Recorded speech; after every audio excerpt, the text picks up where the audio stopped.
Greetings and a bright day's wishes to you near and far. My name is Sam Duncan-Doroff.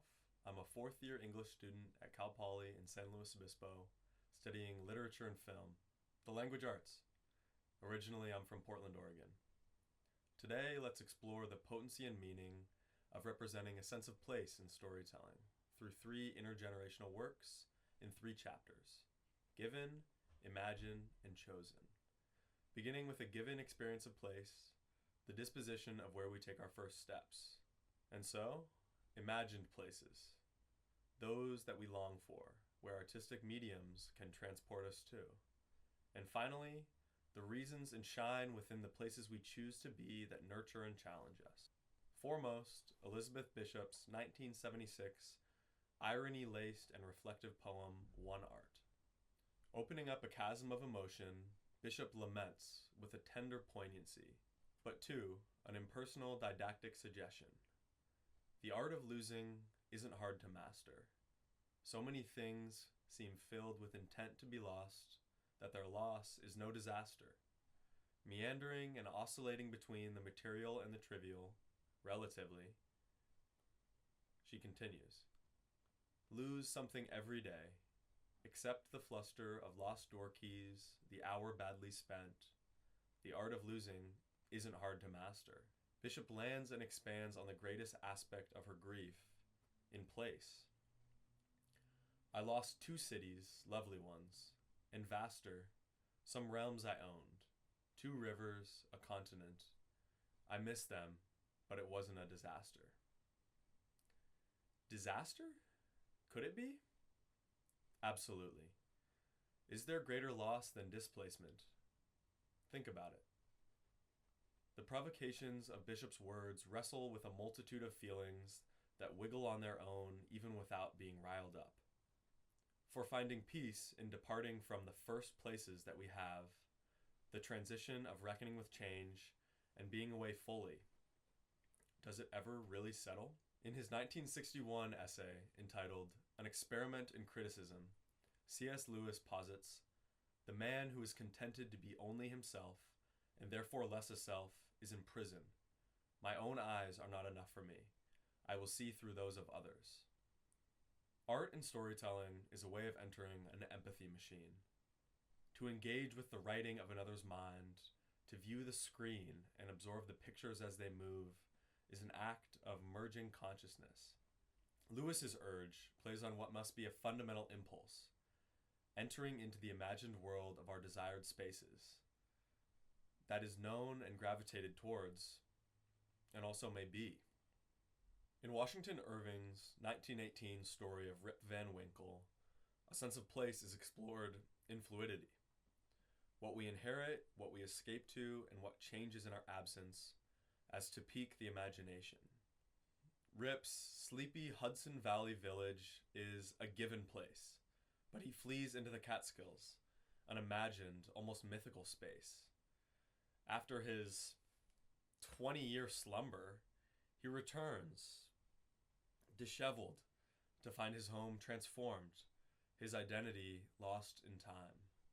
The very character of the people seemed changed. There was a busy, bustling, disputous tone about it, instead of the accustomed phlegm and drowsy tranquility.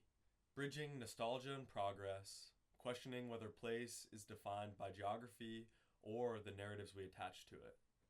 As with Bishop and One Art, Washington and Rip open up to the mutability, to the tendency of change, of home, time, and belonging, of place. On his 1961 tune, Outlaw Blues, seminal and extraordinary American folk musician Bob Dylan sings, "Well, I wish I was on some Australian mountain range. Oh, I wish I was on some Australian mountain range. I got no reason to be there, but I imagine it would be some kind of change." Kelly Reichardt's Old Joy is a film about movement, but not the kind that gets anywhere. It lingers, wanders, dissolves into itself. Mark and Kurt, two protagonists, are different. Mark has settled down. He has a house, a partner, responsibilities, a baby on the way. Kurt drifts, slipping through places with the ease of someone who's never truly landed. When Kurt comes up to the Pacific Northwest, into Portland, they share a trip. Their weekend trip into the woods is a return. But to what? A friendship? A version of themselves they left behind? Or merely the comfort of being in motion? I have never gotten myself into anything that I couldn't get myself out of. Kurt's stories of Big Sur shimmer with the weight of something just out of reach. Tales of grandiose spiritual awakenings, of places charged with meanings, wash over Mark. But meaning for whom? There's a moment in the film when Kurt closes his eyes, speaking introspectively of his tenderness, and then suddenly snaps his eyes open with mischief. The place he's looking for, the peace that Kurt longs for, is never quite with him. Mark watches him, careful, half present, half elsewhere, displaced in a way in his presence. As Mark's movements shift, uneasy as Kurt's at his door, careful on the trail, and silent in the hot springs. There's something unresolved between the two of them, something meant to never be spoken. The two of them, their chosen places, their ways of being, are diverging, or have they already? Mark is rooted, and Kurt is capricious. Those two things are at odds for the two of them. While a weekend in the woods won't change everything, for a moment, it holds them both still. For them, a sense of place is never fixed. It is carried, lost, longed for, and remade. Elizabeth Bishop wrestles with the grief of leaving behind places that once defined her. Rip Van Winkle wakes to find that the world he knew has slipped through his fingers, replaced by one that no longer recognizes him. And an old joy, lingering in the tension between settling and wandering, between roots and restlessness, is place. To inhabit a place is to be shaped by it. To leave one is to be changed, and to seek one is to imagine what we might become. Whether we inherit, dream, or choose, place is never just where we are. It's how we live. How might you?